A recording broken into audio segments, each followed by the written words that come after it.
IVM.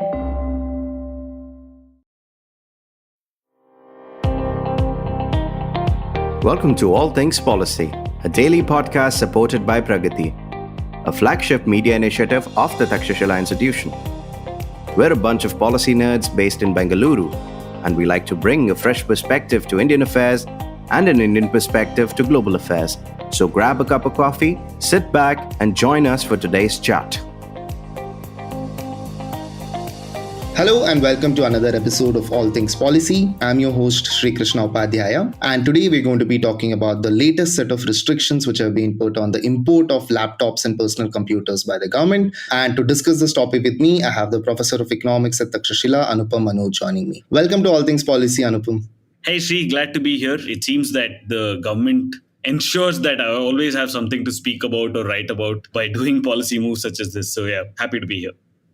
Yeah, happy to have you on the show, Anupam. So let me begin by what the government did, right? So on August 3rd, a couple of weeks back, the Directorate General of Foreign Trade issued a notification that said that import of personal computers, laptops, palm tops, automatic data processing machines, large mainframe computers, etc., would be restricted with immediate effect. They said that in order to import these items, these electronic items, the importers will have to take a license from the government. And also they included some exceptions to this licensing requirement by stating that if it's for capital expenditure or for research and development, then this licensing will not apply. However, soon afterwards, there was a backlash. They realized, okay, we can't do this overnight. So they later extended the application of this restriction to November. So they gave like a 3 months window for importers to, import whatever they can before these requirements come into effect. But that was just about how the policy was brought into the picture. But Anupam, I want to know from you, why is this happening? Why is this happening in 2023 when India has liberalized, when India imports and exports freely, or at least supposed to in theory? So what are the stated intentions of this policy measure by the government, and do you think it will hold up against the stated intentions? Right. So there's a lot to unpack in just your introduction. And in fact, that is enough to hold the entire show. So let's start off. Yeah, as you said, what is the stated intention? The stated intention is one of security. Of course, that's the easiest one. And you can peel away at that very quickly. But let's diligently look at what the stated intention is. So they basically are saying that these are systems, hardware systems, which can be used by our enemies or our adversaries in the geopolitical sense to, well, harm our citizens. So in terms, your data might be at risk, this thing might be at risk. They can use it to spy on you, a whole bunch of things. Or even if you use it for, let's say, something critical, they can be espionage, a whole bunch of things, right? So basically, digital safety of Indian citizens is the stated reason. And which is why they're saying that, this licenses, etc., is done so that we can restrict where these laptops come from. And we can basically do a check of, whether they're trusted sources, whether not trusted sources, and so on. Right? So that is the stated reason. Now, if you can start peeling away at that immediately, the reason why you always end up using safety as a reason is because that's the only accepted kind of reason in WTO settlement. So we know almost for a fact that this will have repercussions. This will have repercussions in both multilateral trading arrangements. So, for example, India is part of ITA 1, right, or the Information Technology Agreement 1. And that has within it provisions for, free imports and exports of laptops and so on. But in all of this, they usually put a caveat saying, if it is for security reasons, then it can argue that we did this for security reasons. So on multilateral multilateral agreements such as that, or for example, we have a free trade agreement with, Vietnam, or we have free trade agreements with some other countries. And in those as well, movement of, now they're going to start kicking up a fuss saying, why have you restricted imports? And then again, they will say it's for security. So for the government, it's absolutely essential that they keep saying, it's for security reasons, right? Mm-hmm. But it doesn't hold water at all because of two reasons. One, that if they want to do espionage, there's hundreds of ways of them doing it. There's already all sorts of things within us. But I think more importantly, even by banning the outright sale of imports of laptops, what will essentially happen is that there will be import of components, and those components could very well be rigged if at all, right? So in that sense, it makes very little sense. But that's the stated reason. Yeah. But looking at this from a trade policy angle, right? So now we know that the government is big on Make in India. There has been a serious push towards manufacturing, creating jobs in manufacturing. And that is desirable for India, given our economic status and so on. But the way the government has been going about doing this is interesting. One is, of course, let's look at the example of smartphones. What they did, they increased the tariffs, which sort of forced manufacturers to set up facilities within the country and start manufacturing here. And at the same time, they also introduced production linked incentives, which gave them, cash handouts for increasing production beyond a certain level. That was fairly successful, one may argue. And the government seems to be attempting something similar here. Is that the case? And do you think this, what happened with smartphone, is replicable here, or this is going to be a different story? Yeah, so there is definitely, I think, a trade angle, and they're not even hiding that. So in the same sentence, for example, they say it's for security angle and it's for boosting domestic manufacturing. So I think that's a given. That, you have entire Make in India and so on. So they're not even trying to hide that very well. But I think probably the slightly understated one is that it's specifically targeted at China for the reason that, China obviously accounts for a large part of our trade, right? Especially electronics. So I think China accounts for nearly 75% of total imports of laptops and personal computers in India. So I think the total trade there is 5.33 billion, and of which, China accounts for 75%. So that's obviously quite a big number, and India doesn't want that bigger deficit with China, trade deficit with China, and therefore they resort to the things that they know, which is try and restrict the imports. So that's part A. Now part B is, of course, they're saying, okay, let's do this imports. And I think they've learned a wrong lesson from the past episode. So it's true, as you said, they did impose very high tariffs on smart TVs and mobile phones, right? Mm-hmm. And at the same time, they had the PLI scheme, and they were part of this, as I said, some form of agreement. Right? Now, what happened there was that India did, due to the fact that they were giving out such massive subsidies, right? They did attract initially some form of manufacturing in India. Manufacturing is a term I'm using extremely loosely now, and that is a key point in the argument, right? Which was what they did was essentially encourage assembly, which is okay. Assembly is not bad. You're still adding value. So you're using some kind of skilled labor force here. You're saying it makes sense. We'll import, we'll add value here, we'll assemble it and then sell it, which on its own is not bad at all. There's nothing wrong or good, right? As long as people are making money. Now, the problem is that was entirely fueled by your subsidies regime, right? So on one hand, you had high tariffs, and you on the final products, and the components didn't have as high tariffs. So you said, okay, you had a lot of companies who took subsidy from the government. They imported components and then they basically assembled it and then resold. So in that sense, the industry did grow. If you look at the export numbers, etc., it grew, and therefore they think, okay, we've done this miracle, we've done manufacturing. It's not manufacturing, it's assembly at best, and it's even that, by the way, given that there was no improvement, and right, when you're protected, we know this, economics 101 teaches us this, right? You're entirely protected, you're entirely the thing, you don't have, incentives to innovate, and then you don't have a culture or an ecosystem where true innovation can happen. So you did have a bunch of companies kind of springing up which did this assembly, very crude assembly, but they couldn't hold up to competition, right? So you had Lava, Carbon, I don't want to pick up particular names, but you had a whole bunch of those things come in, they assembled, it did grow, and then they vanished, right? They're no longer even in the market now. And the quality of those phones were, they left a lot to be desired, to put it mildly. So that was the extent of our success. So the same thing happened in smart TVs, by the way. We just about managed to get a little bit of assembly going, which is, again, on its own, it's not bad. But if you have to give that huge amount of subsidy just to get a base level assembly going, then you're doing something wrong, right? That's the basic. Now, the final bit is about the PLI scheme itself, right, that you mentioned. So the government does have a rather large kind of PLI scheme that they put out for manufacturing of electronic components, and especially laptops. And in part of that, I think the clinger here is the fact that there were just no takers for that.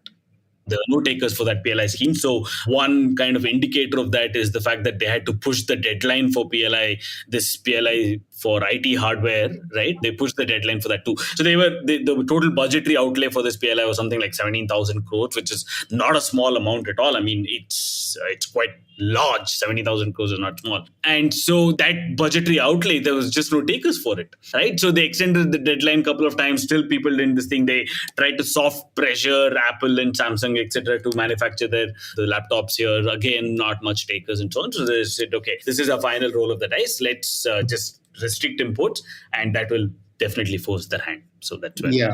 Yeah. And in fact, what is crucial is the timing here. Like, I think after the PLI scheme deadline was extended, within a week, DGF issued this notification which restricted import. So, I mean, the link was pretty obvious, which said that we are going to force your hand now if you're not going to like set up manufacturing facilities here. But let's just take a small detour into the timing aspect of it in a broader sense, which is that, India for the longest time was a protected economy. Such things as, forget restrictions on import, right? We had restrictions on manufacturing, on output, and so on. And all this, of course, led to slow rates of growth over the years, and finally India had to open up its economy for a variety of reasons, so on. But when this sort of notification came out, there was a debate on Twitter where the detractors of the government policy were immediately like, oh, okay, this is going back to license Raj, and others were like, okay, no, maybe we're not going back there, but there is an echo of license Raj in what the government is trying to do. But the others were like, oh, do you even know what license Raj means? The government is just trying to do this to promote manufacturing in the country and all of it. So I think the major problem here, like I see it, is that we make a lot of demands for being taught Indian history in a correct way, but I don't think there are enough people who are demanding economic history of India also be taught to everyone.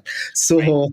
I know this is one of your favorite topics. So what are your comments on I couldn't agree with you more. And in fact, I think you need just far greater level of discourse on economic history of India, right? I mean, I like this. I'm sorry to the listeners if you find this as to be a massive kind of digression from what we are speaking, but I think it's an important one because it fits in so well in terms of the context, right? Now, you do have in most university curriculum and syllabus, you have this thing called Indian economics. And in that, it's one of the most useless kind of papers that we have because it doesn't teach you the true kind of Indian economic history, right? In the sense of what happened and what are the lessons to be drawn from that. So you have some form of, I remember having to, in my bachelor's or something, I remember having to learn by rote all of the provisions of the MRTP Act. But it meant nothing. It was not placed in an overall context of what that MRTP Act led to, what that, the import license Raj led to, and all of that, right? So if you place it in that context of saying these were the things, this was how economic growth happened because of that,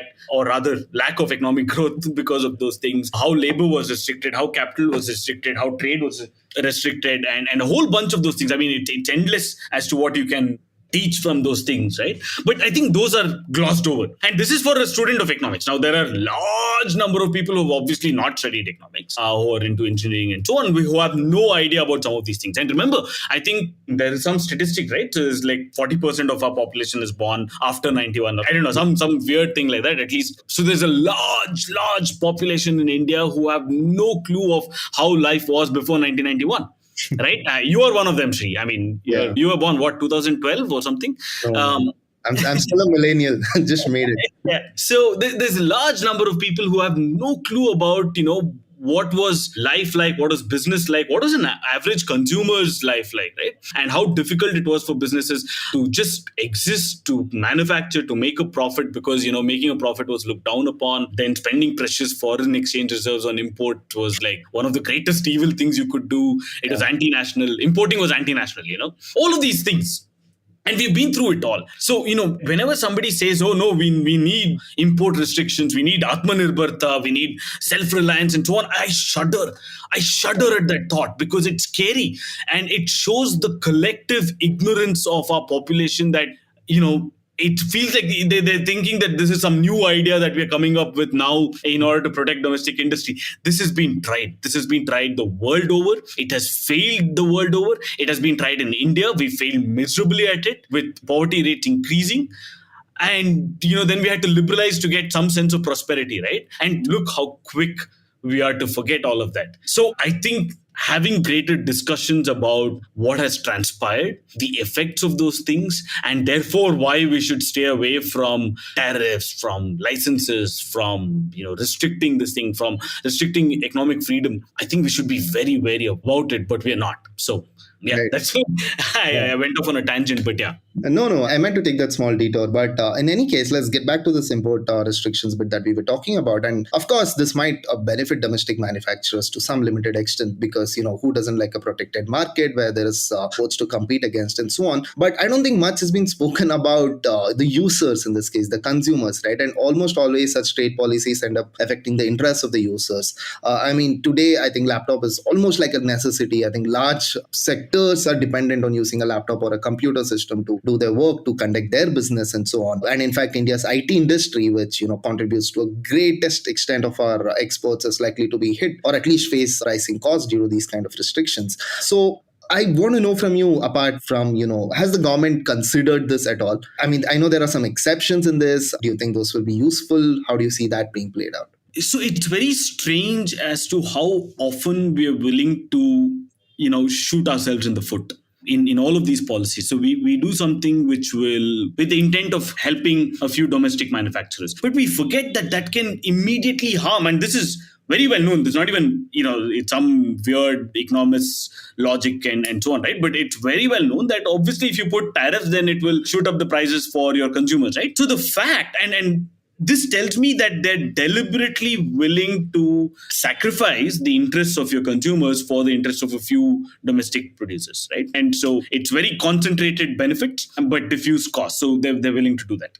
Now, what is the human face of that diffuse cost, right? We're talking about hundreds and thousands and whatever, even millions of young Indian students who would have probably just about had enough money to buy a low-end laptop. And it was great that, we were in a situation where people can buy mobile phones and laptops. You can pack in so much computing power at such low costs. And that is immensely helpful for people who are just about starting out, who can, you open up Word or Excel for the first time, type in their assignment, go into basic browser, start looking up things, go into Wikipedia, learning. This is what we want, right? And there are millions of people in rural India who's doing this for the first time. So the problem is, don't imagine, Sri and his fancy MacBook Pro 16 inches, whatever, right? That's not the person who's going to get affected by this. The person is a person who's, from, in all probability, going to buy a 12,000 laptop or a 15,000 kind of a small notebook, who's now suddenly going to face that increased cost. And for that person, if the cost goes up from 15,000 to 17,000,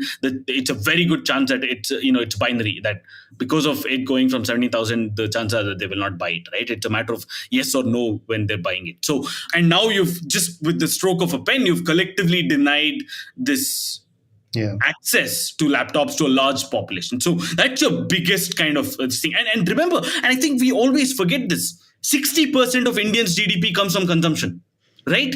And you're hurting them with all of these things, whether it's your stupid import restrictions, whether it is, increased tariffs, whether you ban some product because it's coming from China, or whether you make it difficult. All of this will hurt your consumers most. Right? And that's 60% of your GDP. So forgetting that is just criminal, if you ask me. Forgetting that, or I think willfully neglecting that. That's the correct word. Willfully neglecting that is criminal, if you ask me. That's the important thing. And then, of course, there's other parts, right? So that's just your consumers, but your consumers need not be your individual single consumer, right? Retail. It can also be your industry. So, and obviously the software industry is going to get hurt, as you said. Don't imagine your Infosys and TCS. We're talking about the startup with 4 people on Banagatta Road. We're talking about 5 people in Indranagar. We're talking about people in Gurgaon or Noida or somebody who's just started up, right? They want cheap computing power for the work that they do. And now you've just, again, increased costs. And that cost will come at the expense of wages, perhaps, right? So they can't do without a laptop, but they can do with either lower wages to the people they pay, or it can, maybe hiring one person less. So there are multiple such effects that you can't think of, right? So the problem is we always tend to think of these things in what you would call as a partial equilibrium model. So you look at, okay, there are these suppliers, domestic suppliers, I want to help them. What can I do? Okay, let me reduce foreign competition. But you don't understand that by doing that, you're also going to harm thousands of other people or millions of other people, from individual retail customers to, you know, your software companies to somebody else who's using laptops and so on. And laptops are ubiquitous now. I mean, a think tank can't exist without laptops. The software industry cannot exist without laptops. I think there are very few companies now that can do without, you know, basic computing power. Yeah. Stay tuned to All Things Policy. We'll be right back after a short commercial break.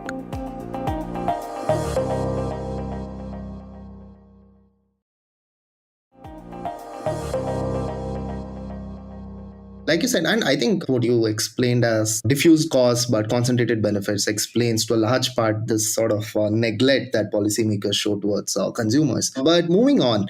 Even before moving on, right? So there's a presumed concentrated benefit. I'll kind of, you know, I'm happy to break that down as well, but it's not even really concentrated benefit. So it's concentrated to such an extent that there might be, you know, whatever the standard conspiracy theory that's going around is that Reliance Jio notebook came out and therefore this thing. Maybe not. I think that's too direct a correlation. Maybe you can draw it. I don't know. But that's not the point, right? Now, there are also lots of assembly units in India. So you could have smaller retail sellers who would buy these cheaper laptops from China. Then they would, you know, put their own brand name or use the same brand name, etc., and then sell it, right? And it was good. It was great for them. It was great for this thing. And sometimes they would give you customer service, customer support, and customization far greater than what Dell or Apple or Samsung would do. I mean, you know, Apple, you can't do anything with your laptop, right? I mean, your MacBook, the way it is, you can use it. Whereas, you know, some of these things, so it actually destroys competition. Now, remember, Apple and Samsung have already got their licenses.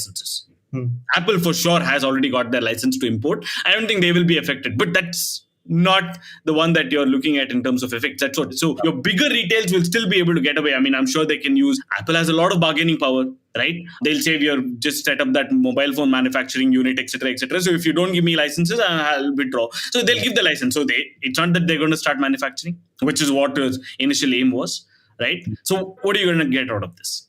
Yeah. And just a bit on this exceptions part also, right? So, I mean, a standard response to whatever you said in the last few minutes would be, oh no, we are already exempting capital or whatever imports for capital use from these licensing requirements and so on. We have, you know, exempted think tanks because they're doing research and development and so on. So what is your response to that? The exemptions are a joke. Okay. So even they initially said that this is not license Raj. We'll give licenses will be processed, you know, very quickly. And so therefore it's not going to be onerous, etc. Yes, it's going to be processed very quickly, but it's going to be processed very quickly for Apple and Samsung. Is it going to be processed very quickly for Upadhyaya laptop manufacturers? I don't think so, right? Because there you'll have to prove, where you're going to get this from. Have you done security checks on it? Have you got a BSAI approval? Have you gotten this approval? What about that? Who's your Chinese contact? Give their name, give their gotra, give their mothers, neighbors, this thing. Do they work for CCP? And so on and so forth, right? And then the onus is on you to prove all of these things, that you need a license. The same thing with exemptions, right? Whenever you have a law and you have exemptions, as well-meaning as they might be, it necessarily gives discretionary power to bureaucrats. And these could be, you know, obviously bureaucrats with their own set of incentives. So now when you have handed a great deal of discretionary power to bureaucrats, it is invariably going to end up in the use of that discretionary power. And that use will generally be directed towards benefiting themselves. So it will result in greater rent seeking and saying, okay, so, you know, you have to prove to me that this is a capital good. How can you prove those things, right? I mean, it's going to be very difficult. And they can ultimately decide yes or no for that exemption. So, for example, I mean, even in that exemption, there are some really, really silly things, right? There's something which says that you can, if it is for R&D testing. So if you need, let's say you've done some software and you need a laptop to test that and you need to import that, right? And so you say, okay, it's for R&D testing, so therefore I need a license. So you have to first, of course, prove that you've done all of that. Let's say you get a license. Then there's a requirement which says that you can get only up to 20 consignment for R&D testing, okay? 20 laptops for R&D testing, benchmarking, evaluation, inspection, repair, and re-export, all of those things. Okay, so this is all exempted, but there's only 20. Now, such imports will, however, be only for use for the stated purpose and not for sale. So they'll monitor, there might be inspections or what happened to that, and so on. So you have now reintroduced some form of inspection, some form of this thing, right? And then get this, okay, this is really the funniest part of it. It says that after the intended purpose, the product would either be destroyed beyond use or re-exported. It cannot stay in India. So which means you cannot sell it. Okay. Yeah. Now think about this. What have you done? You've put in so much of red tape. I think I use this phrase, which I'm very proud of, by the way. I call it the rich tapestry of red tape, right? That's what this is all going to add up to. So you're going to get red tape after red tape after red tape. There's going to be inspections. There's going to be this thing you have to prove to them and so on. If you want to go back history again, as I say, right, all of this has been done. It's not new. We've been here. We've been down this road. So back in the 70s, 60s, 70s, 80s, etc., we had this entire import license raj, right? So you had to prove that this is for capital goods. You have to prove that this is not a consumption good. It's either an intermediary or a capital good, right? Then you have to prove a whole bunch of things that, but at the same time, it's not just that it's a capital good, but it is, we are also at the same time trying to manufacture those things on our own. Then you have to prove that there is no domestic equivalent of those things. Okay. So these were the exceptions. I mean, it's how it works. So there's nobody who was able to prove these things. And therefore, let me tell you this. Okay. I'll tell you a funny story if you don't. Can I? Go ahead. Yeah. Okay, so not many people know this, but Bharti Airtel actually started off as just an import licensing company. Okay, and what were they importing? They were importing power generators. Okay, so there was massive shortage of power in the country, right? Obviously, I mean, there's no reliable electricity supply. So there's these power generators, right, where you can put diesel and so on. These were done by Suzuki and they were imported, Suzuki and some other things, they were imported from Japan. Okay, so Airtel got a license with great difficulty, obviously with a little bit of whatever, I don't know, but they got a license and they were importing. Now, some competitor of Airtel who didn't want them to do well just went up to the government and said, listen, I plan to produce the same generator in next 5 years. Okay, no questions asked of what is going to be your cost, what is the business model, whether you'll actually produce it, what, etc. We don't know. But the government cancelled the import license for Bharti Airtel. Again, India had no generators at all, and that company never came up. Oh, right. Right. So I'm just trying to say how this import licensing works. Yeah. What happens when you have discretionary power?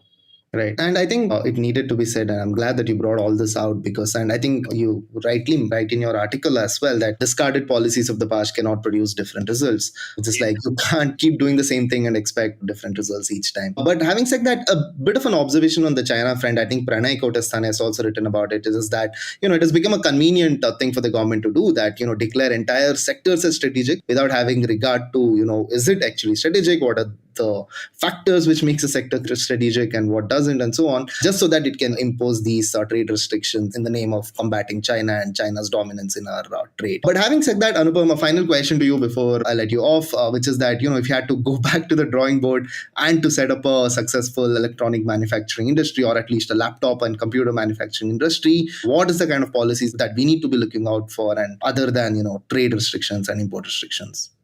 So, I mean, obviously, this is a tougher part to answer. I mean, it's easy to criticize, but far more difficult to give solutions. And two, the solutions are not going to be because it's not, a magic wand where you can snap your fingers like that and say, okay, we're going to start manufacturing. It's going to take time. But there are things that we can definitely do. One is and you have to start small.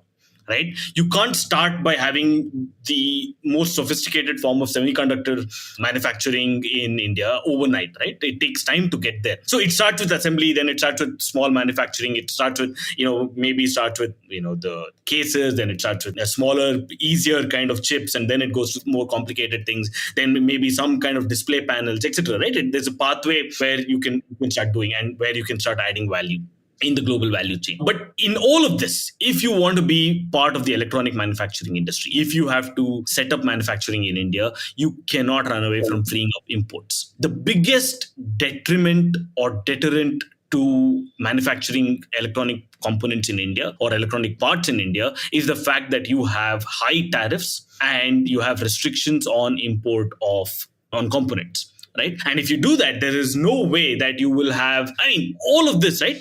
If you need to build a laptop, you need to make sure that all the components that go into the laptop, you can import freely, right? Or you can get it freely. Now, we obviously are not producing all of that, and we can't start producing all of that overnight. So you need to import some of these things, right? And so to import some of these things, you need lower tariffs. So you can't expect high tariffs here and then expect that people will set up manufacturing immediately. So that is part A, and then part B is the boring part. Again, fix your labor.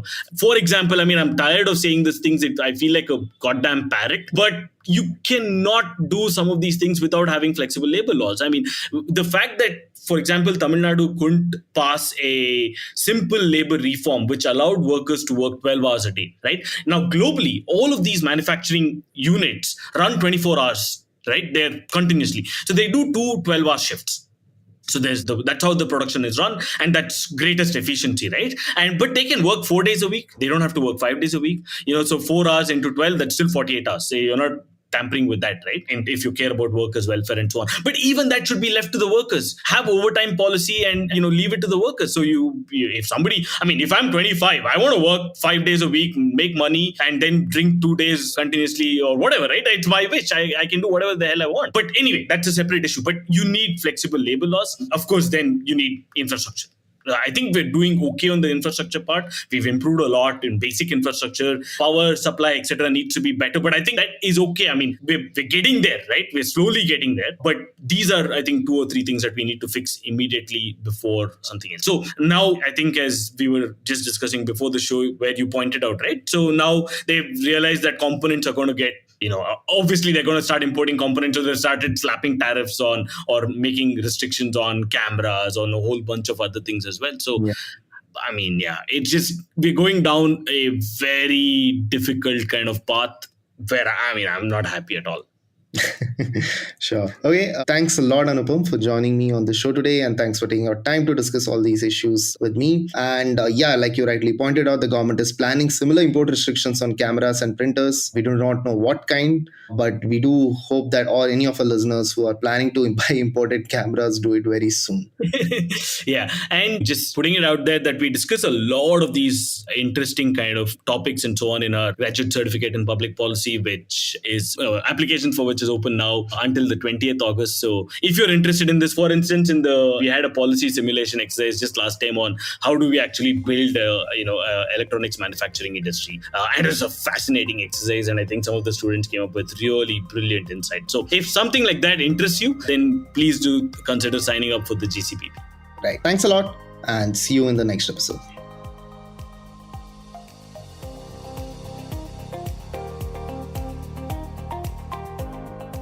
If you liked our show, don't forget to check out other interesting podcasts on the IVM network. You can tune into them on the IVM Podcast app, ivmpodcast.com, or wherever you listen to your podcasts. You can also follow IVM on social media. The handle is @IVM Podcasts on Twitter, Facebook, and Instagram. And hey, if you'd like to dive into Takshashila's research on technology, strategy, and economic affairs, check us out at our Twitter handle @Takshashila INST or our website takshashila.org.in.